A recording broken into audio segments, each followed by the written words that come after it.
সহসভাপতি পদপ্রার্থী জনাব মোহাম্মদ তারেক এবং অর্থ সম্পাদক পদপ্রার্থী জনাব আক্তার এবং অর্থ সম্পাদক জনাব জাহাঙ্গীর আলম এবং সদস্য পদপ্রার্থী জনাব রফিক উদ্দিন, মোহাম্মদ ইসমাইল এবং মোহাম্মদ রানা সহ সকল প্রার্থীদের পক্ষ থেকে আজকে আসন্ন নির্বাচনে আমাদের ভোটার তালিকা অর্থাৎ খসড়া ভোটার তালিকা এবং চূড়ান্ত ভোটার তালিকা এটা প্রকাশ না করা এবং আরো দু একটি অনিয়ম নিয়ে আমরা আজকে সাংবাদিকদের মুখোমুখি হয়েছি।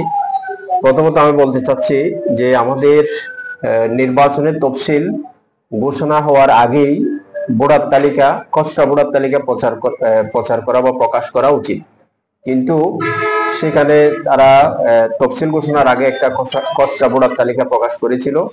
সেই তালিকা প্রকাশ করার পরে সেখানে আমরা কিছু অভিযোগ দায়ের করেছিলাম। সেই অভিযোগের পরিপ্রেক্ষিতে তারা আমাদেরকে চূড়ান্ত ভোটার তালিকা প্রকাশ করার কথা ছিল, কিন্তু সেই চূড়ান্ত ভোটার তালিকা আমরা এখনো পর্যন্ত আমাদের হাতে বা কোনো প্রার্থী এখনো পর্যন্ত পাইনি। আমরা যখন সমবায় অফিসার এবং নির্বাচন পরিচালনা কমিটি ও ব্যবস্থাপনা কমিটির সভাপতি সেক্রেটারির কাছে আমরা যখন ভোটার তালিকা চেয়েছিলাম, তখন তারা বলেছিল যে মনোনয়নপত্র সংগ্রহের দিন আমাদেরকে ভোটার তালিকা দেয়া হবে। কিন্তু আমরা যখন মনোনয়নপত্র সংগ্রহ করছিলাম সেদিন যখন আমরা আমাদের ভোটার তালিকা দেওয়ার জন্য বলি, তখন তারা বলছিল যে আপনারা যখন ফর্ম জমা দিবেন তখন আপনাদেরকে কি ভোটার তালিকা দেয়া হবে। এরপরে আমরা যেদিন ফর্ম জমা দিচ্ছি ওই দিন যখন আমরা ভোটার তালিকা তাদের কাছ থেকে খুঁজি, তখন তারা বলল যে যেদিন মনোনয়নপত্র যাচাই বাছাই হবে সেদিন আপনাদেরকে কি ভোটার তালিকা দেয়া হবে। কিন্তু আজকে আমাদের সকল প্রার্থীদের আজকে মনোনয়ন ফর্ম যাচাই বাছাই হয়ে গেছে। আজকে যখন আমরা আসার সময় ভোটার তালিকা আমরা নেয়ার জন্য চেয়েছি, তখন তারা বলছে যে আগামীকাল ভোটার তালিকা আমাদেরকে দেবে। কিন্তু আমাদের প্রশ্ন হলো, একটা বাজার সমিতির নির্বাচন, সেখানে তফসিল ঘোষণা হয়ে গেল, মনোনয়ন ফর্ম আমরা নিলাম, এরপরে জমা দিলাম, এরপরে যাচাই বাছাই হয়ে গেল, তাহলে আজকে এখনো পর্যন্ত আমরা যদি ভোটার তালিকা আমাদের হাতে না পাই, তাহলে কারা কারা এখানে ভোটার তালিকা অন্তর্ভুক্ত হলো, কারা ভোটার তালিকা থেকে বাদ গেল, সেটি এখনো আমাদের অগোচরে। এখানে একটা আমার মনে হচ্ছে অদৃশ্য খেলা তারা আমাদের সাথে খেলতেছে। তো এই অদৃশ্য খেলা বন্ধ করে আমরা অনতিবিলম্বে এই ভোটার তালিকা আমাদেরকে দেওয়ার জন্য আমরা আপনাদের মাধ্যমে আমরা নির্বাচন পরিচালনা কমিটি এবং ব্যবস্থাপনা কমিটি সহ এবং সকল ব্যবসায়ীদের কাছে আমাদের এই আহ্বান আমরা পৌঁছে দিতে চাচ্ছি। বিশেষ করে এখানে শুধু ভোট কেন্দ্র ভোটার তালিকা প্রকাশ এটা না, আরেকটা বিষয় তারা এখনো আমাদেরকে স্পষ্ট করেনি যে ভোট কেন্দ্র কোথায়, ভোট কোথায় অনুষ্ঠিত হবে, সেই ভোট কেন্দ্রটি কোথায় হবে। আমরা গতবারে যে নির্বাচন করেছি সেখানে আমরা খুব উৎসব মুখর ভাবে আমাদের কুতুপালং সরকারি প্রাথমিক বিদ্যালয়ে কি ভোট কেন্দ্র ছিল, তো তারা সেই বিষয়টিও আমাদেরকে এখনো স্পষ্ট করেনি। তো আমরা আজকে এই সাংবাদিক সম্মেলনের মাধ্যমে আমরা তাদের কাছে আহ্বান জানাতে চাই, আমাদের ভোট কেন্দ্র কুতুপালং সরকারি প্রাথমিক বিদ্যালয় হোক, সেটা আমরা সকল প্রার্থীরা চাই। এরপরে আরেকটি বিষয় হচ্ছে সমিতির আয় ব্যয়।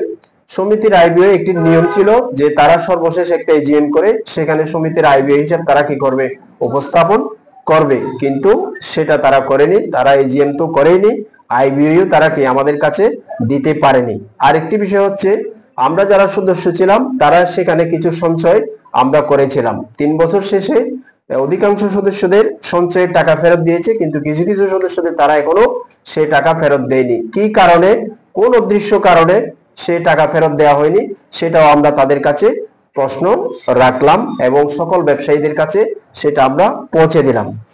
এরপরে আরেকটা বিষয়, আমাদেরকে যারা ওই ভোটার তালিকা থেকে বাদ যাবে, আমাদের আজকে আমরা সকল প্রার্থীদের আমাদের দাবি হচ্ছে তাদের যারা ভোটার হতে পারেনি তাদের যে টাকাগুলো তারা নিয়েছিল সেই টাকাগুলো যেন তাদেরকে ডেকে যার টাকা তাকে ফেরত দেয়া হয়, সেটাও আজকে আমাদের এই সাংবাদিক সম্মেলন থেকে আমরা দাবি করছি। পরিশেষে আমি আমার সকল ব্যবসায়ীদেরকে আহ্বান করব, আমাদের দ্রুততম সময়ে চূড়ান্ত ভোটার তালিকা হস্তান্তর এবং ভোট কেন্দ্র নির্দিষ্ট করে আয় ব্যয় হিসেব আমাদেরকে প্রদান করে, যাতে দ্রুত সময়ের মধ্যে যারা সদস্য হতে অন্তর্ভুক্ত হতে তারা পারেনি তাদের টাকা যাতে তাদেরকে ফেরত দেওয়া হয়।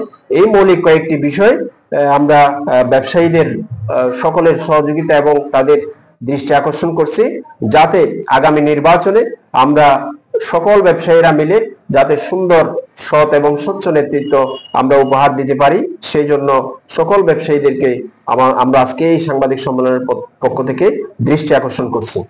ধন্যবাদ। আমরা শুধু একবার না, আমরা যখন মনোনয়ন ফরম নেয়ার আগে আমরা তাদেরকে বলছি যে আমাদের কাছে ভোটার তালিকাটা দেন, কারণ আমাদেরকে যদি এই তালিকা না দেন তাহলে আমরা ফর্ম কিভাবে নেব, কারণ ওখানে আমরা আছি কিনা ওই তালিকা থেকে। আমরা একটা গুজব শুনছিলাম যে পূর্বের তালিকা থেকে কিছু ভোটার কি করা হয়েছে, বাদ দেওয়া হয়েছে। তখন এরা আমাদেরকে আশ্বস্ত করছে যে আপনারা যারা ফর্ম নিতে চাচ্ছেন ফর্ম নিয়ে নেন, যেদিন ফর্ম নেবেন সেদিন আমরা কি তালিকাটা দেব। কিন্তু সেদিন যখন আমরা তালিকাটা চাই তারা আমাদেরকে বলছে আপনারা ফর্ম জমা দেওয়ার সময় দেব, কিন্তু আবার জমা দেওয়ার সময় যখন আমরা খুঁজি তখন বলছে যে যাচাই বাছাইয়ের দিন দেব। আজকে যাচাই বাছাই ছিল সর্বশেষ আজকে বিকাল 5টায়। আমরা যখন তাদের কাছ থেকে ভোটার তালিকা চাই তারা বললো যে ভাই এখনো আমরা পাই নাই, এখন আমাদের হাত পা বাঁধা, আমরা আগামীকাল দেবো। তাইলে আমাদের কথা হচ্ছে যে এইভাবে এই আগামীকাল এটা কবে আসবে, কি এটা কি শেষ পর্যন্ত ভোট শেষ হয়ে যাবে, আমরা ভোটার তালিকা পাবো না, আমরা ভোটারের কাছে যেতে পারবো না, তাইলে এটা কোন ধরনের ভোট? এটা হচ্ছে আমাদের কাছে প্রশ্ন। ওখানকার একজন সদস্য, বলতে গেলে প্রতিষ্ঠাকালীন, আমি ওখানকার সদস্য এবং প্রতিষ্ঠাকালীন সেক্রেটারি ছিলাম। তাহলে প্রতি বছর শেষে একটা এজিএম করতে হয়, 3 বছরে 3টা এজিএম করতে হয়, কিন্তু কোনো এজিএম হয়নি, কোনো বছরে এজিএম হয়নি। সর্বশেষ লাস্ট যেটা বার্ষিক এজিএম এটাও হয়নি, এবং আমাদেরকে আইবিও হিসাবেও কি দেওয়া হয়নি। এটা মানে আমরা আসলে বলতে পারবো না, কারণ আমরা তো ওখানে দায়িত্বে ছিলাম না, যারা দায়িত্বে ছিল তারাই ভালো বলতে পারবে। অনেক আগে যখন তফসিল ঘোষণা হচ্ছিল তখন আমরা ভোটার তালিকার বিভিন্ন নিয়ম নিয়ে ইউনো মহোদয়কে আমরা একটি অভিযোগ দিয়েছিলাম। ইউনো মহোদয় সেই অভিযোগের প্রেক্ষিতে মনে হয় একটি তদন্ত টিম করেছিল, কিন্তু ওই তদন্ত টিমটা আমার মনে হয় যথাযথভাবে হয়নি, অর্থাৎ যারা বাদীপক্ষ তাদেরকে ইনফর্ম না করেই তারা মনে হয় তদন্ত করেছে।